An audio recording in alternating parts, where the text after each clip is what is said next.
Get about 2 more minutes, Robbie. We'll be good to go. All right. Yeah.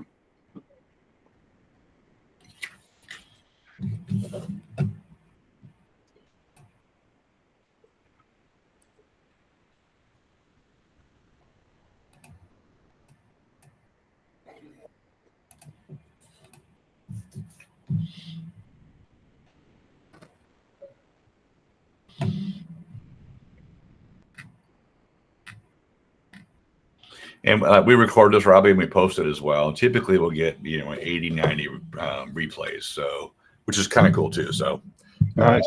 we get a lot of people eyeballs on it. So. Let's see if I can break that record. There we go. Right.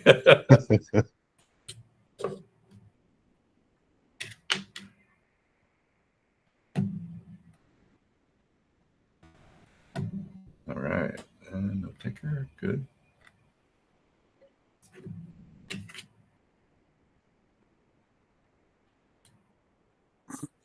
Is there more note takers than agents? At this point, it looks like way, yeah. Looks like we got it.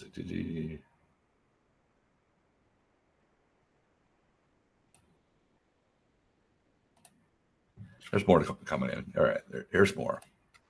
2 more. I wonder on the note takers too, how many people go back and actually read the notes from the meeting. They take the notes and summarize it. Exactly. Yeah. Oftentimes I'll kick out the note takers. I mean, depending on how many people we have. So, all right, it's 10:02. Good, happy Friday afternoon, morning. I guess afternoon, morning to everybody here. Today we have one of our smart partners, part of the Movement Mortgage team, joining us. Robbie's going to teach us all about getting more deals, basically, with buyers in this high interest market. And it seems like we're stuck with the interest rates where they are for a bit. So there's more people joining us here. Hold on here. Give it one more second. All right. So I'll let them in as they come along, Robbie. But well, thank you for doing this for us today. Robbie's got about a 30-minute training, he said, and I'm sure he'll have time for questions afterwards. Basically, give him your attention. Take it away, sir. Well, I appreciate you letting me present today. Thank you, everyone, for joining. My name is Robbie Chamis, and I've been in the mortgage for over 20 years now. What I noticed for the last 4 years, we've been saying interest rate might drop soon. And I kept noticing that we keep saying it's going to drop in the next 2 years, but obviously interest rate is here to remain for a longer time with what's going on with the economy. So this year seems like a little bit different. There is a lot of unknown and unpredictable projections for the economists to see if they can lower interest rate or not. But what happens when there is a lot of unknown in the future? People start freaking out. They lose confidence. Is this the right time to buy? Is the real estate market going to drop? There's a lot of information they are seeing online. There information coming from social media. I have seen so many trends on social media where misinformation go viral, and people come and tell me, did you hear about Biden's giving $8,000 or something like this? And I'm like, where did you hear that? And it's TikTok. So when chaos happen and people don't know what to do next, especially when they are buying the largest purchase of their life, and they are committing to the largest loan of their life, usually what happens is they freeze. They just stop. We hear it a lot these days where they are on the fence. A lot of buyers are on the fence, and by what's causing it? The fact that they need a house did not change. When someone has an additional baby, they need an additional room. Their interest rate does not matter. The kitchen is still small. So they have needs, and they are freezing because they are scared. There's a lot of misinformation. But what if you are the lighthouse? What if you are the source of the information instead of social media? So there are a few techniques that I want to walk you through today that have been helping top producers in the market win. We have seen producers that are closing 5, 6, 7, 8 transactions, and we have seen top producers that their production dropped to 1 or 2 per month. So I want to share with you some techniques, some scripts, and hopefully that will help you win. In reality, if you don't believe in the market, you're not going to help your buyer believe in the market. So number one thing is, like, when the buyer tells you it is more expensive to buy today than renting, you want to explain to them why there are people buying in today's market. Are house prices going down or up? And if it drops, what does that mean? Is this a real estate bubble? Are we going to repeat what happened in 2009? So those are the comments that I keep hearing and questions I keep hearing from the public. And when I'm bringing data in to educate them, it makes things clear. I would rather help a client buy and then 2 or 3 years later they tell me I'm glad I did it, than someone that will tell me, I wish you told me. I wish you told me to buy at that time. It is always our fault, believe it or not. If they buy, it's our fault. If they make a bad decision, it's our fault. If they make a good decision, they don't remember us, unfortunately. So I also heard some people say on July 8th, interest rate is going to drop. Like, the words that they bring, I don't know where they get this information from, right? So why July 8th? Who can predict interest rate to drop? Mortgage rate is connected to the stock market. If I can tell you that the Apple stock is going up on July 8th, I mean, what does that mean? I become a billionaire if I use this data. So no one knows when interest rates will drop. And if someone tells me that, I want to question, how do you know that? What does that mean? And let's talk more about it. So do you know how many houses were sold in Houston in May 2025? Because everyone is saying no one is buying a home in today's market. And the reality is over 9,000 homes were sold in May in Houston. And I don't think this includes all the new construction. I also noticed that the market softened. So the average sales price dropped by 0.7%. Does that make me freak out? Real estate market is dropping? No, it's a great opportunity for buyers to negotiate the price. Like, what if I can get a house that it's less expensive than the listing and still get a low interest rate? How does that make a buyer feel? So many realtors are data driven. And when you are data driven, you'll be able to win the conversation. There is no argument about 1 + 1 = 2. If I tell you I feel about something, it's different than telling you this is the fact. So when you pull out facts and you have facts that will help you educate the clients about reality, I'm not trying to convince them. I'm trying to educate them. I'm trying to make it clear for them and give them the real data so they can make a good decision. So I'm not pushing them. I'm just opening their eyes to the right information so I can pull their mindset out of the chaos and the social media and use facts instead. So let's dive more into it. So I want to share with you 3 strategies. The number one strategy that has been winning 9 out of 10 transactions we have been doing here at the office is the buy down strategy. When the client number one objection is high interest rate, what can we do about it? What if the interest rate drops? But the question is, why are they concerned about high interest rate? It is affordability. So affordability is a challenge. It's a fact that people cannot afford to pay $4,000 a month on a $430,000 home. They cannot comprehend that data because their maybe sibling or older generation few years ago, they bought the same house for $3,000 a month. So it makes a huge impact mentally and psychologically on, why am I paying this much? Is rent more expensive? Month to month, it's not. So that's something we have to make it clear, that if you are renting a house that is worth $500,000 versus selling it with a minimum down payment, the rent is cheaper. But people do not see the equity they are building in their home in the long term. They don't see the stability that they establish in their household. But the equity is the biggest thing. Because if we're talking finance, when we're talking about affordability, yes, the house is more expensive to buy. It is not right for everybody. But when you buy it, you'll be able to see equity. And this is something that we have to talk about. We have to remind them that the cost of renting is almost $90,000 in 3 years period versus building about $30,000 in equity if the transaction is done properly. So buying down the rate. Buy down, there are two different kind of buy down. There is a permanent buy down and there is a temporary buy down.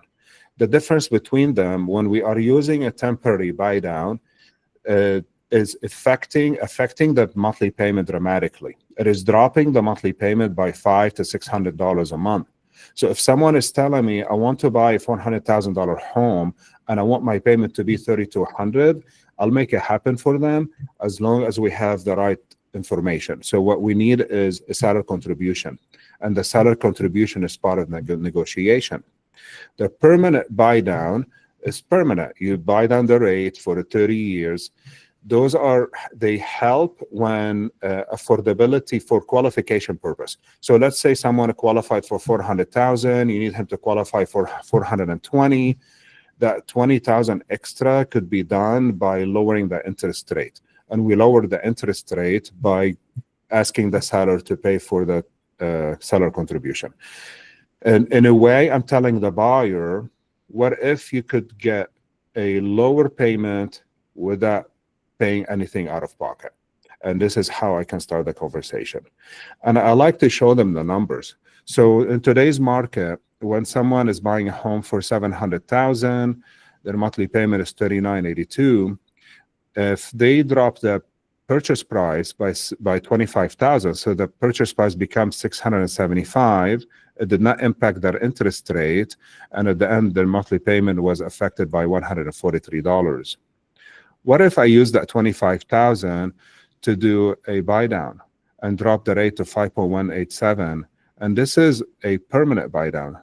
The temporary buy down, I could drop their interest rate to 3.5 for the first year, 4.5 the second, 5.5 the third, 6.5 on the fourth year moving forward. And by then, most likely, that loan has to be reconstructed. And I say reconstructed means it's not just when interest rate drops, we refinance someone. No, sometimes we have to shorten the life of the loan. Sometimes they can afford a 20-year term. Sometimes the mortgage insurance was very expensive when they bought their home and we refinance it. So when we use that $25,000 to lower the interest rate to 5.187, it dropped their monthly payment by $528. It will take almost $100,000 in price reduction to get the same monthly payment. So, Mr. Seller, you either need to drop the price by $100,000, or you want to give me $25,000 I can use towards a seller contribution so I can lower the monthly payment. Because what I want is I want to match the satisfaction of the seller with satisfaction of the buyer. The buyer is looking for lower monthly payment. Let's make it happen. A lot of houses, maybe we are able to negotiate prices. Some situations we are seeing multiple offers and maybe overbidding in some cases. So does it work every time? It does not. But we will try our best. And sometimes maybe the house is not right. Sometimes we will talk to the client about, hey, we try to lower your interest rate. This is what we got. So data. So I always encourage people to support their offer by CMA. Look at the market data. Don't guess how much the offer needs to be. If the client has an opinion, I respect their opinion, but if data shows something different, I will tell them, I respect your opinion, but the data shows the house value is this much, and this is the offer we have to give them. And we're going to use it in a way to lower your payment by $500. Working with a lender to explain these details and run these numbers and make them sometimes hearing the numbers is different than seeing the numbers. They have to see in order for them to understand it. Not everyone understands numbers the same way we do. Hey, Robbie, Yes, a couple of things. Is there a limit on how much the seller can contribute towards buying down the rate? Yes. So it fits into the regular contribution rules. On a conventional loan, 3%, 3% contribution up to 5% down payment, and it goes up with that. So if someone is putting 10% down payment, it can go up to 6%. If someone is putting a 20% down payment, we can ask up to 9%. So we can ask more than we need for the buy down. We could use it to also reduce their closing costs. It all depends on how much we can negotiate the price. Good. And the second thing on this one, it seems like you not only could you use this graph to get the payment down for the buyer, so it's more affordable for the house, right? This is a way to get them off the fence, if you will. Wouldn't you also be able to use this same method to show them they can afford more house for the same price? Oh yeah, definitely. Yeah. Definitely. Yeah. So I was working with someone last week. Her maximum price is $375 and she had to go to $400. And I told her, you must get this much from the seller. That's the only way to work. And they're working it, but this is the way to do it. Correct. Perfect. Thank you. You're welcome. Thank you for the questions. So again, it all starts with the offer. If I get a contract and it's already negotiated and I don't have seller contribution, there is nothing I can do to help your buyer lower your monthly payment. So it's important today to have I want to call it a teamwork, and it should always be a teamwork between the buyer, the real estate agent, and the lender. Every offer we put, we need to talk about the numbers. We are the numbers people. Use our skills, use our brain, and we're here to support each other. So the offer needs to start by contribution. There is nothing special about where the contribution will go. It's just toward the closing. So some realtors ask me, do I need to put anything in special provision? No, you don't. So it's just a seller contribution, and we will use it in so many different ways. Sometimes I combine the permanent buy down or with the temporary buy down to lower their monthly payment. Because telling someone your interest rate today is 3.99 is amazing. Like it gets a lot of attention. I did a video on social media recently, and I talked about 3.9 on interest rate, and I think I had 180,000 views within a week. It's hot topic. Tell someone I'm going to get you a lower interest rate and see how excited they are about working with you. You want to be mindful about the appraisal. So when you want to do the strategy, you want to make sure that you are running CMAs on it. If the property does not appraise, most likely we will not get that contribution. And then this whole strategy of lowering their interest rate will go out of the window. So just be mindful about that. So if you have a buyer that you've been working with and they seem frustrated about the rate, or maybe you feel like they are on the fence, they're not ready to buy because they're waiting for the interest rate to drop, you just ask them, are you open to a plan that will lower your interest rate and increase your purchasing power without costing you anything extra? And if they say yes, then you can connect them with a lender. Hopefully it's us. We can educate them about how we could do it. Again, it's a teamwork. It takes all of us to make this happen. How about those listings? Does anyone have any listings that are sitting on the market longer than before?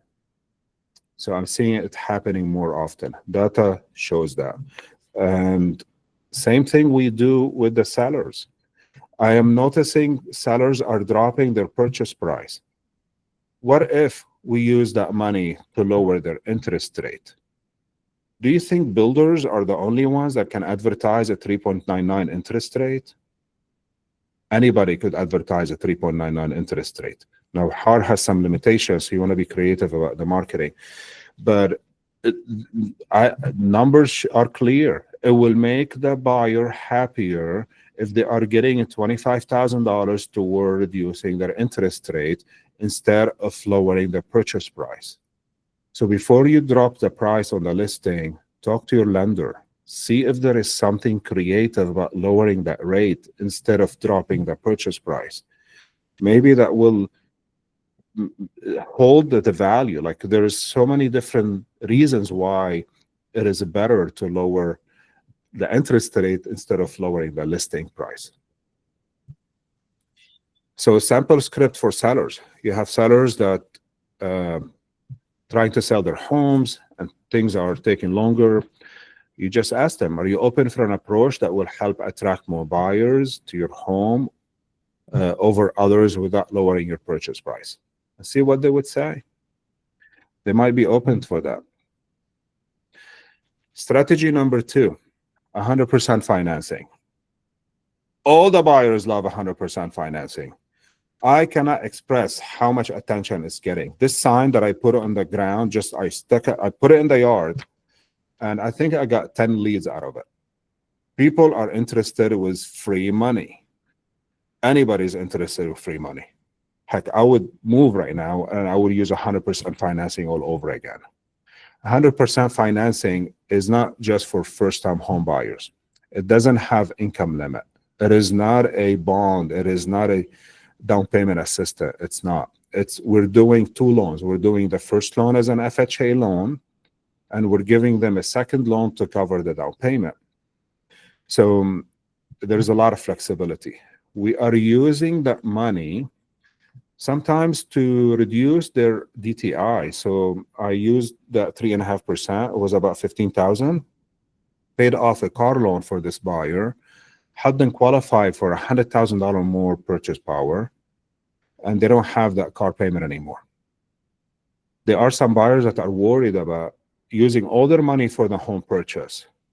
So they had the down payment, they used that, and we used that 3.5% to give them some emergency funds. So they didn't have to use all their funds. Another way where the house is looking maybe rough, the area is great, the layout of the house is amazing, but it's outdated. How about we use that 3.5% for paint? So there is a lot of different ways that we can use 100% financing. It is not just for broke people. It is for a better financial strategy. The rules are it's an FHA loan, 600 credit score. There is a loan limit, $540,000. And if we need any funds for the closing, it could be a gift. Again, it's not just for first-time home buyers. They cannot have an FHA and go buy another FHA within a 100 miles radius. Primary residence only, so it doesn't work on a second home or an investment. It works on all type properties: single family, multifamily, condos, manufactured homes. Looks like Hageman has a question. Yeah, go ahead. Hi, yes, how are you? I just want to know how about refinancing. Does it worth it if somebody has an interest rate of 4.99 and then can they do refinance to get 3.99, or it doesn't worth it? The temporary buy down only works on a purchase. I wish it works on refinance. Oh, okay. Thank you so much. You're welcome. Thank you. The third strategy that has been working a lot. Hey, Robbie, on that 100% financing with the FHA loan and then the 3.5% loan, is there different rates for the 2 loans, or is what combined rate for both of them? Yeah, no, it's a great question. So the interest rate on the second loan is 2% higher than the first loan. So FHA rate is whatever that rate that day. Let's say it's 6.5. The interest rate on the second loan is 8.5. There is no closing cost on the second loan. When people are wondering, like I had comments on social media, oh, my payment will be a lot higher. The maximum I have seen is $150 a month. So the cost of the second loan is $150 a month. It doesn't break the bank, and it brings a lot of financial options. We also allow the second loan to be 5% down. which means we will use the 3.5% towards the down payment, and the additional 1.5 could be used towards closing cost. Maybe I'll lower their interest rate even further to qualify them for more money. And secondly, can you pay off that second mortgage at any time? Yes. So there is no prepayment. It has to be paid off. Let's say they come in the future, they want to refinance, that second loan has to be paid off. Good questions. Any other questions? All right. So the third strategy, this is for moving up buyers. Someone owns a home, they have 300,000 equity. They don't want to sell that house before they go buy. So we have a program where they can buy before they sell. And they will also allow you, so the way it works, they will, on papers, they will sell the house to this company, but in reality, that company is not interested to buy it. So that property will still be available for you to list it for sale after your buyer buys their home. So the way it works, there is a evaluation for how much money they can get out of the equity. We don't count that monthly payment against them on the original home, and they have 6 months to sell that property. If they don't sell it within 6 months, they have two options. They either take the offer that this company is giving them, or they will extend for another 6 months for a fee. I have seen this making your offers a lot stronger. I have seen this making the transition from this house to this house a lot easier for the buyers, because usually they struggle with how much down payment they want to put. Especially these days, they're trying to put higher down payment than usual. They have a lot of equity in their departure home.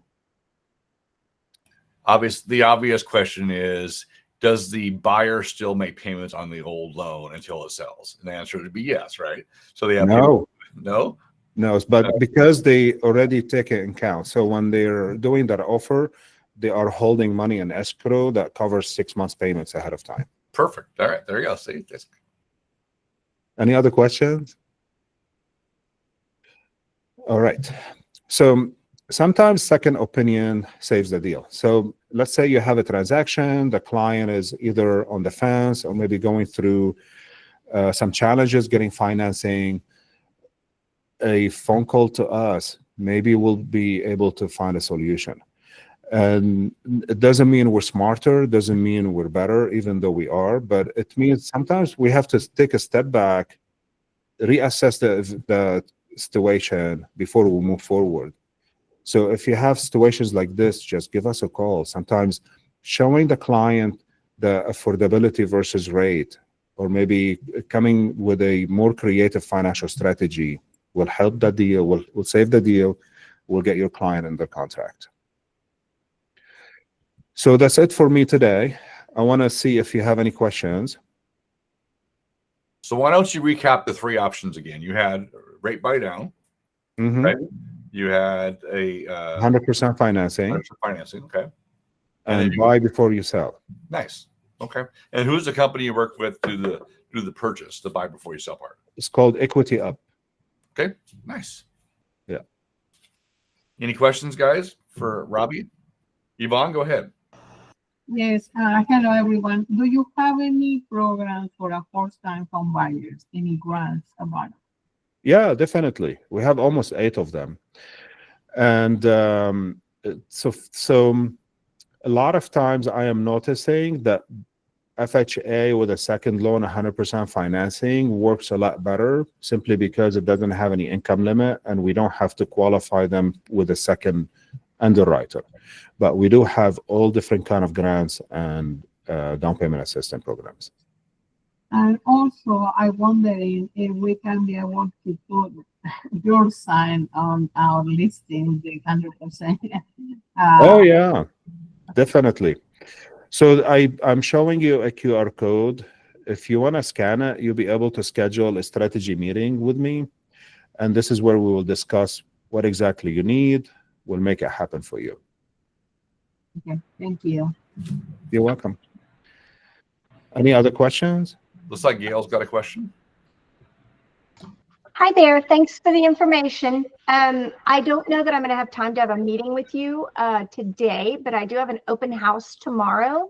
So do you have something that you could just share via email that I could print out and share at my open house? Yeah, definitely. What is the property address? 7710 Woodlet, Woodlett Court. 7700? 7710 Woodlet, Woodlett Court. Okay. And that's Houston 77095. And Gail, what is a good number to call you? 832-725-4245. Okay, awesome. Thank you. Thank you. And it looks like Todd joined us. Todd, you got any questions for Robbie?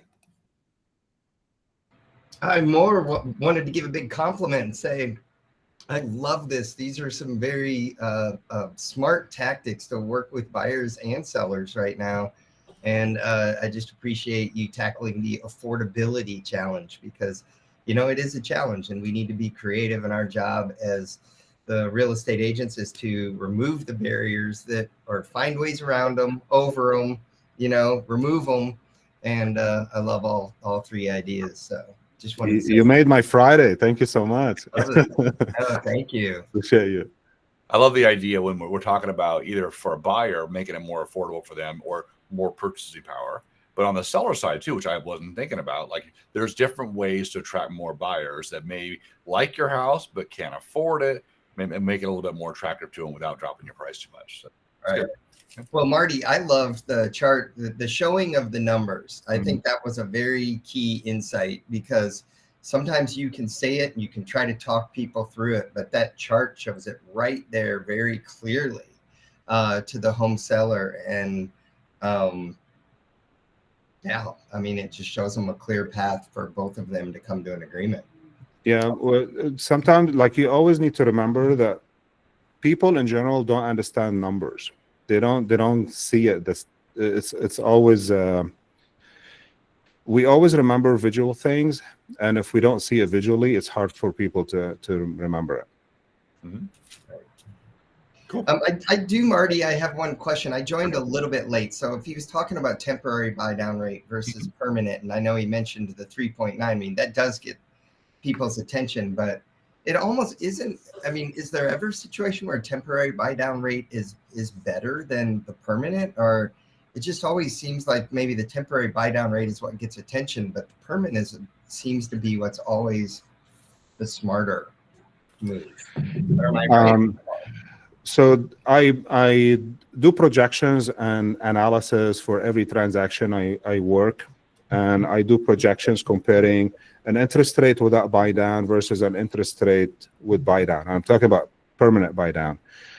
I would never, ever, ever buy a house and pay a permanent buy down. It's a waste of money. The banks benefit from it before anyone else. It makes the buyer feel good that they are getting a better interest rate, but buyers don't pay attention to the details of their numbers, and they have no idea that they prepaid their interest for the next 8 to 10 years. Mm-hmm. And how often do they refinance or move? Every 3 to 5 years, people refinance or move. So they are constantly prepaying the interest for 8 to 10 years, and then 5 years later, restructuring that mortgage all over again and paying that interest again for the next 10 years. Great. So I don't think permanent is a smart way, honestly. Okay. So based on the numbers, that's really good for Todd's case as well, that they're going to sell or refinance in 3 to 5 years. A temporary buy down may make more sense, right? Because you're not prepaying that interest. Yeah. So with a temporary buy down, that money sits in an escrow account.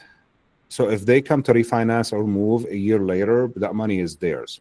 That's right. I remember that now. Yes. Mm-hmm. Mm-hmm. So I do remember that. And that's why I like it a lot. Right. There we go. Thanks for that correction in my thinking. Oh, you're welcome. Any other questions for Robbie? Robbie, nice job. Maybe you will. We'll see. I have a question. Go ahead, Agama. Yeah, go ahead. Hi, how are you? Again, You know, on Monday as HAR, they had some. The lady was talking about anybody can get the loan, like even people on Section 8 that they get the help from government. They can have a loan from there to buy a house. They are able to afford to buy a house. There is a 2 days class. I have to find out about it, but I don't know if you guys have anything like that she was talking about. Is she talking about down payment assistance programs? I bet she was. And no, it wasn't down payment assistance program. It was something. I don't know. It was like on Monday on HAR. You know how they have every Monday that they're talking about different subject and stuff. Mm-hmm. And I listened to it on Tuesday, but then I didn't go through it the whole way. I couldn't do it, but I can check on it and let you know. So That'd be you great. have, I mean, I don't know what it is. It's like she was saying that a lot of people are able to buy a house. Even people they are in Section 8, they can, government can pay their mortgage instead of paying the rent for them. Cool. Yeah, Have you ever heard about that? Something like that? nope. I have not. Okay. So I have to find out exactly and then I would contact. Thank you so much. Yeah, I would love to hear about it. I'm always open to learn.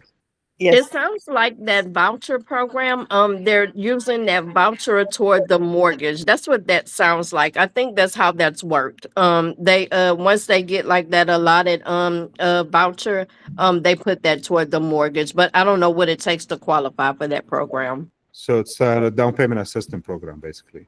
It's something like that, but it is like kind of like a gives them like the money to pay toward the mortgage. So instead of paying like the rent, it's paying like the mortgage. Mm. What they said there is a class in HAR, 2 days class Gotcha. that we can learn about all those kind of things. I have to go and get the replay and see exactly where can we get those information. I mean, I have to call back. This Monday, they're going to talk about it more details. So, Awesome. Cool. all right. As soon as I find out, I will contact. Let you know what's going on exactly. Sounds good. Any other questions for Robbie? I'll stop recording then. Well, thank you so much, everybody. Appreciate your time. Thank Tried you, my Robbie. best